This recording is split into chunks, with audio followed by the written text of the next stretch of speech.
Hey, hello. A couple of folks asked quite nicely if I could explain how I made these procedurally generated buildings in Blender.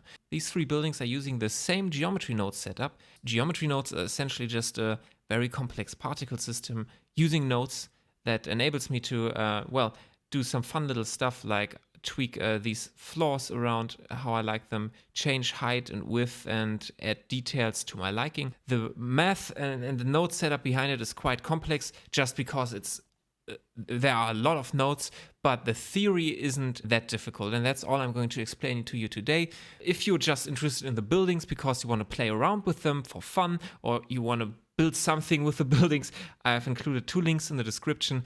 The first one being this very project, which you can buy on Gumroad cheaply. And if you don't want to spend money, which is alright, I've included another link, which is a Blender demo file, which does something quite similar. It's a little bit less complex, but hopefully a little bit more clean. If you're just interested in learning about the theory behind it, then you can stick around because that's what we are going to talk about now. As soon as I switch over to viewport shading, you can already instantly see the idea. It's just a grid, essentially. It's just a grid out of dozens of these little square pieces which make up a building. The reason it looks so complex is obviously because we have all this detail scattered around and because we have some, these borders in between there. Let's take a look at a couple of these little elements. I'm just going to, just randomly select a couple. So here they are. As you can see, they are not all that complicated. It's just essentially a little cube with a window and a railing, and just the mass of them makes them look detailed and nice. But if you want to spend the time and build a very complex and realistic looking object, of course, your little building block tower is going to benefit from that. And essentially, we're just stacking all these little elements onto each other to achieve our building. So here we are in our fresh new scene. As of good old Blender tradition, I'm going to delete the default cube and add it right back in. Or no, I'm going to add a monkey. Why not? The geometry doesn't matter actually. I'm going to open up a new window, go to geometry nodes and hit new. I told you that the geometry nodes are a particle system. Suzanne in this case is going to be like our particle carrier. All the particles are going to kind of be in this object. Now we need a particle, and our buildings were essentially made out of cubes, so I'm going to create a cube. If I now go into this funny little geometry nodes window and add in a point instance node, most of you have probably already seen that. You can either eyedrop or select that cube here. And if I now take this cube and plug it in between here, you can see this kind of abstract art arising. If I scale down my cube, you can see what happened. The cube was distributed on every vertex of Suzanne, which is not useful at all because our building is not supposed to look like an ape, most of the time. So I'm going to sever this connection, and now everything is blank. Now let's take a look at another node, which is the so-called grid node found under mesh primitives. And if I plug this one in,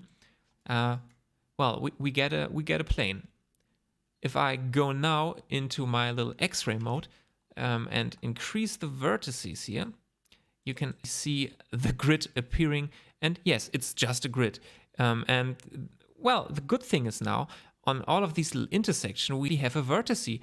So exactly what we need to kind of evenly distribute our little building blocks. So you might have guessed it. I'm going to drop this in between here.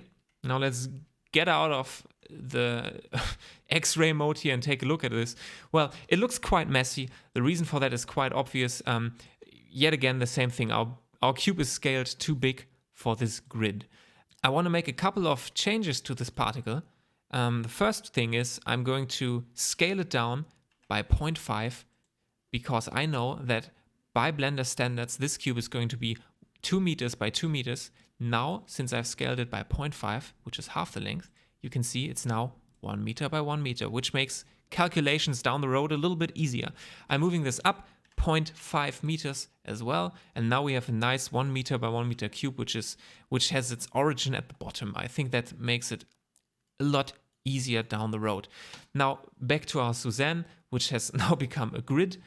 Well, the problem obviously is that this grid is too small. If I increase this size, you can see now we get something that's a little bit more like it. And if you play around with these values, maybe at some point you will realize whenever you plug in, write in a value in these size x and y values, which is, 1 point below the amount of vertices, that you get this tight grid without spaces. So if I have, 12 vertices on the x-axis and put in 11 meters, then you see again, it's exactly how we want it. So that's the first thing that is quite useful to know. So now, logically, I would instantly think about adding a math node from the utilities and just use the add that comes standard and put in a 1 here. And I would like to plug in this size x value in one of these new slots, which automatically creates this size x input, which can now be found here in the modifiers. And if I now slide this around, it's essentially the same as if I would have slithen this around. And if I now add this same value, if I add 1 to it and put it into size x vertices and slide the value around, you can kind of see, yeah, it is a lot better than before, right? The problem that we have is now when I increase this value, that we're getting these little gaps until we get a new cube. So I'm going to combine these. I'm using how is it called? Node Wrangler, by the way. So if I hit shift and right click and drag something across, I can get these fine little cute node points here. And I'm going to duplicate my math nodes, drop it in between here, and use any type of rounding operation. I've used ceiling for my model. I don't know if it's really that important. I'm going to use it now as well. And if I now slide this around, you can see no more gaps. We essentially have a perfectly scalable grid. And that's already quite significant. We are making good progress here. We now want to do the same thing with the y values. I'm going to duplicate everything down here. Instead of plugging it into the size x, I'm going to create a new little thing. Now I have to rename it because I've messed up. Size y. And I'm going to plug in the add into the vertices y and the other value into size y. Our grid cannot be scaled to be just one wide or deep, essentially. If I lower this value to something below 2, or in this case below 1, then it just disappears. There's no workaround for that, at least nothing that I can think of right now, which is quite easy. So just keep this in mind. It's not your fault. You're innocent. But it doesn't matter because most of the time, your building isn't just going to be one block by one block, right? So to get a little bit quicker into the direction of an actual building, I'm going to modify this little block that we made. I'm going to select this face and just, I'm going to split this in half, make a couple little windows in here. And, maybe a little border so we can see them stacking vertically. So, and now we can see, all right, that's great. However, it doesn't really look like a wall, does it now? So in order to transform this from a weird floor to an actual wall, I will have to rotate it. There's this transform node. If I would plug it in here, in front of the point instance and rotate it along the x-axis, you would see that I'm also rotating all my little blocks, which is not what I like. I want to plug it before I sample the point instance. And if I now rotate it, you can see that my little building blocks keep their rotation, which is quite convenient. So once I've rotated it 90 degrees, we already got ourselves a wall, which is very, very convenient. And I mean, hey, that's almost most of it. But of course, we're going to continue a little longer so we can actually get a building running. So next up, we of course want to have the other sides. So what I'm going to do is I will take this transform node, I'm going to duplicate it. I'm using shift control to maintain this connection. And I'm going to use a join geometry node, plug it in here and join this transform. And you may not see it now, but now we have two grids exactly the same, inside of each other. Get your minds out of the gutter. And if I move this now, you can see, all right, now we got two walls. Perfect. And if I now scale them, you can also see that they both scale, which is quite convenient. So we already got 2 walls down of all the 4 walls we need. The problem now is it looks in the wrong direction, which is easy to fix. You may be tempted now to just rotate it around. Now the roadblock is, of course, that these little blocks don't rotate. Don't worry, there's a node for that, which is called point rotate, which just rotates the point, but not, well, the geometry underneath it. I'm going to rotate on the z-axis 180 degrees, and now it should face in the other direction. I'm going to rename this input here, which is the right one, size y, because, well, it's the height, isn't it? It's gonna be a little bit difficult to keep track of the different axes. I think it's easier if we just say height. And I'm going to call size x, sorry, my German slipped through there, the width. What a stupid word. All right. Now, maybe you're tempted now to just do the same process again and say like, hey, you know what? I can just take this transform node and rotate it again and kind of get the other walls there. And, you know, you'd be right to a certain degree because you could get a building. The problem now, whenever you change the width, it's going to be completely square. We want to have a second grid in order to, well, make the building elongated. So I'm just going to take this. Actually, I'm going to take this entire setup, duplicate it. No, you know what? Let's go bigger. Let's take all of these and duplicate them. All right, here we go. The height is still connected to this one, which is good because obviously all 4 walls need to have the same height. The width, however, I always hate saying this word, should now become a new value, and I'm going to call, I'm not even pronouncing this time. All right, you can read what I just wrote there. Let me quickly put the height input to the top for niceness sake. So now we have a second grid that we can scale with another value. I'm just going to make yet another join geometry to keep it clean, to give it the illusion of cleanness. And now you can see our next grid is done, and it actually scales independently to our original 2 walls. So first things first, rotation. I want to rotate this one 90 degrees, and I want to rotate that one minus 90 degrees on the x-axis, on the z-axis, sorry. We have 4 walls now. Next thing is to position them and make them kind of go in the right position automatically.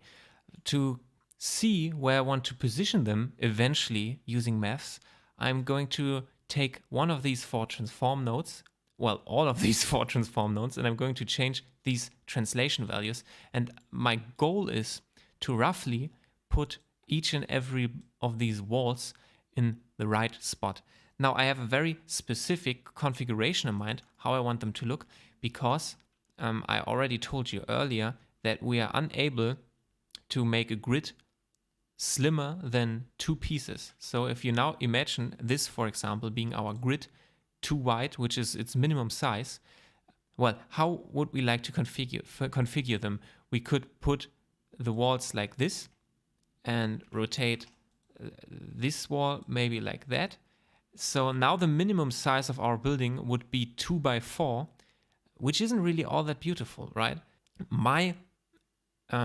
What I'm suggesting to you is that we move the walls to be in this kind of shape, so that at its minimum we have a nice and clean 3 by 3 building. We can't get smaller than that, unfortunately, but honestly I think that's small enough. It looks ridiculous if you have a 3 by 3 building, but just for cleanliness sake, this is how we are going to configure our walls. All right, so I'm selecting this little shape here, and I'm moving, well, let's stay in this top view, and let's kind of try to move them around accordingly. I'm making this a little bit deeper so we can see what we're doing a little better, and I am using the translation value. So I've positioned my walls in the shape that I wanted to now. You don't really have to be super precise. It's just to make it a little bit easier now to see what we're actually doing. And well, Now let's think about what we want next. If I change one of these values, the width, for example, if I make it wider or less wide, I kind of expect these walls to be glued to this outer edge. I want this wall to move further in as I lower the width, and I want it to move further out as I increase this value. So somehow I logically have to connect this width value, I hate this word, with the x value that comes in here in this translation node. But since I cannot plug in anything here because this is that weird little blue vector pin, but I have a value, I have to use a combine XYZ node, which combines 3 values to be a vector. Well, as soon as I plugged it in, this thing jumped somewhere else because these 3 values are 0, 0, 0, and I have something written in here. So let me quickly copy that. 3.5, 4, it doesn't matter. And 2, now if I plug it in, you know, it's a little better. Now, let's just try what happens if I plug in the width directly into the x. Actually, you don't want to plug it directly from here, but you want to use the ceiling node. I'm going to show you why. If you do this like this now, we have this weird situation where this wall moves smoothly, but the blocks appear with steps. So let me just move it back here and instead use the ceiling, the rounded value. And sorry, wrong node. And if I now scale it, you can see, all right, they move a little bit better together. And it kind of does what we want, right? It looks relatively okay. But obviously, this wall moves further away from the center quicker than the other 2 walls scale up. So somehow this wall moves some multiple times faster than these walls scale up. And I know this multiple because it's quite easy. It just moves outwards twice as fast as these walls scale up. If I think about it quickly, I'd say probably because this wall scales up from the inside in both directions. So the expansion to the outside essentially is half as fast because it kind of divides this expansion into both axes rather than just one like this wall does. If that makes any sense, doesn't matter. The gist of it is I'm just going to duplicate a math node, and instead of ceiling, I'm going to select multiply, or well, divide perhaps, and divide it by 2. And now, if I scale it up, you can see, wow, it works kind of perfectly, with one little exception. As you can see, before I did this wall was here, in this gap, and now it moved over like, exactly 1 meter perhaps, on the x-axis to the left. So, since we're talking in terms of meters here, we know that we have to move it 1 meter. We just have to essentially add 1 meter somewhere, and we have to add it after the divide node, obviously. If it's not obvious, let me quickly show you what happens if I add it here. If I add 1 meter here, the cube kind of moves half a meter because we have added 1 divided by 2, so now we have half a meter that's kind of added, and that's a weird situation that we don't want.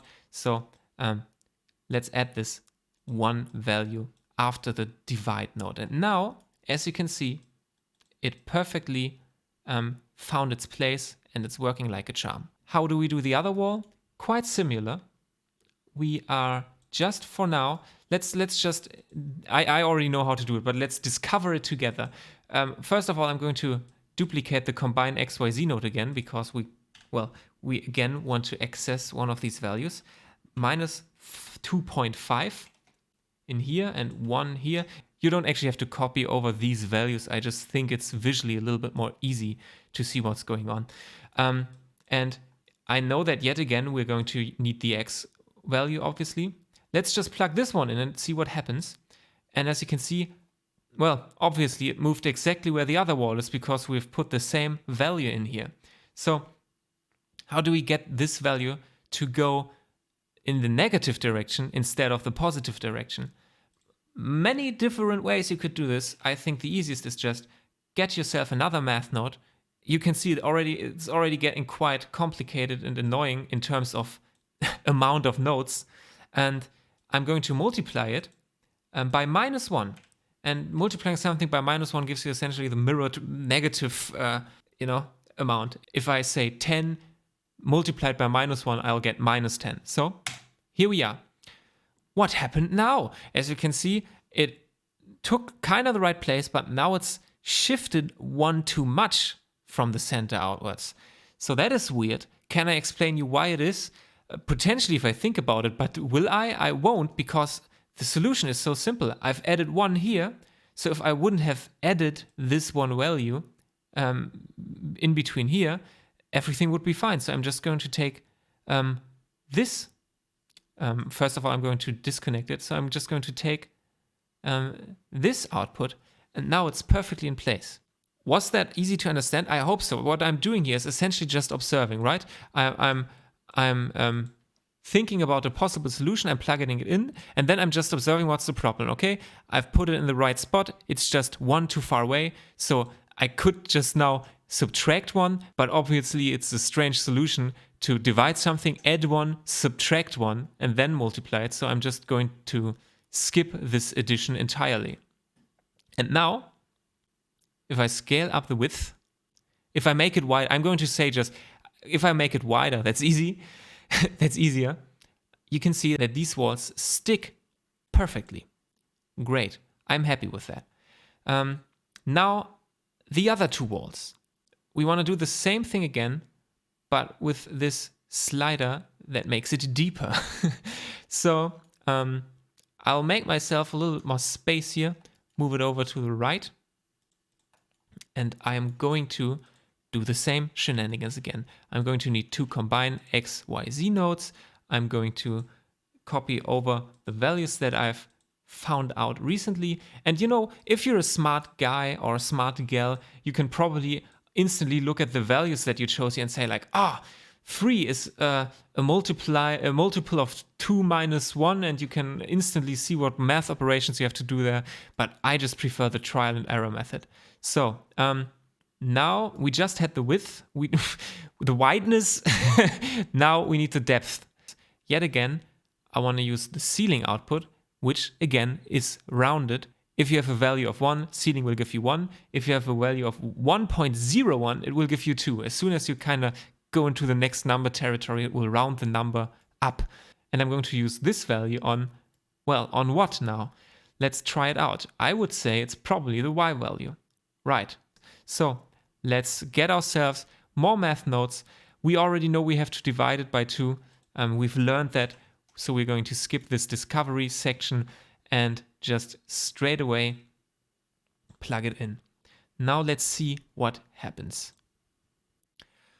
Great, another situation where we are almost right. Let me play around with the slide a little bit.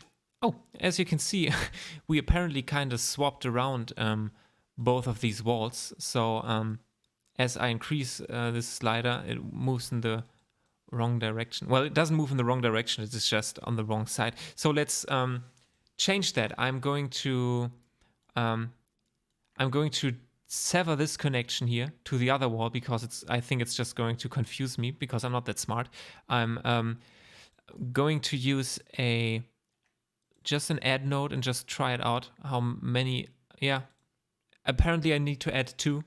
Why? I don't know. I'm not going to think about it because that's going to take longer than actually coming up with a solution. Well, now it's working like a charm, though I have to change this value now because, well, we swapped the walls around. All right. Now I'm going to reconnect the other wall, which is now here on the wrong side. So let's move it over here. You know, just fixing past mistakes.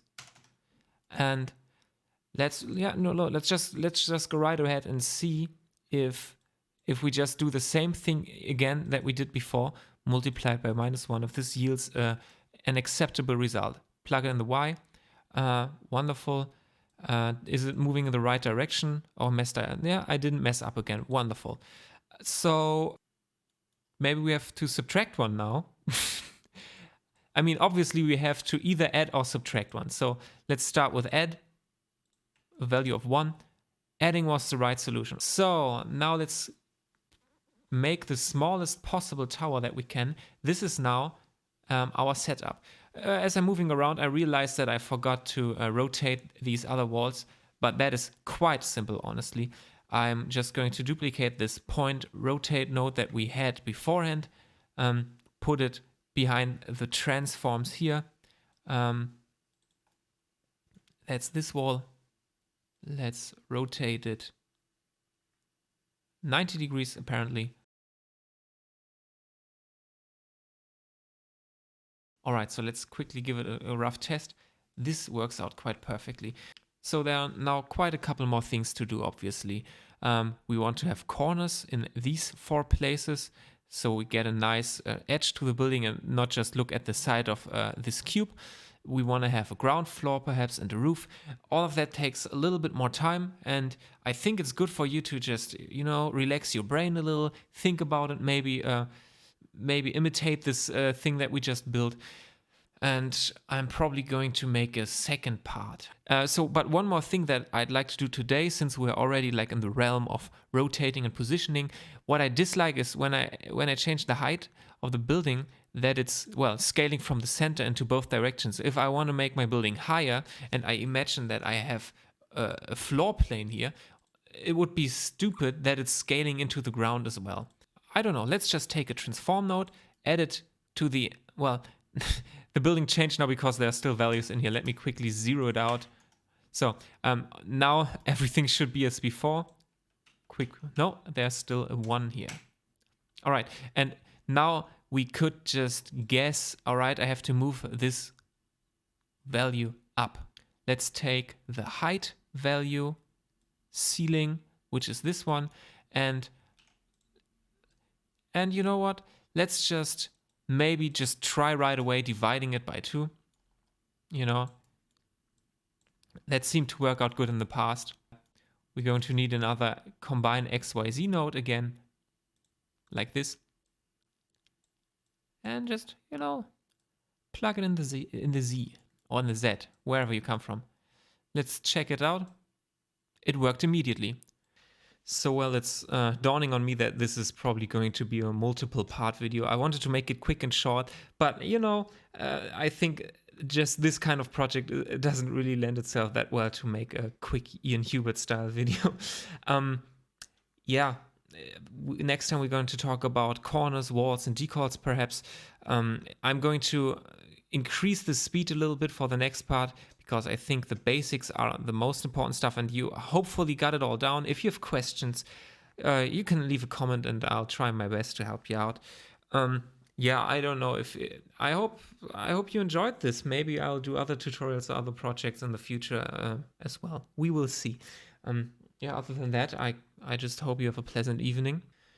Yeah, and if you have any feedback or suggestions on my style of tutoring, you know, feel free to be as blunt as you must be in the comments. You know, I'm starting out with the tutorials. It's a learning process. So if you have any wishes for the future, feel free to let me know.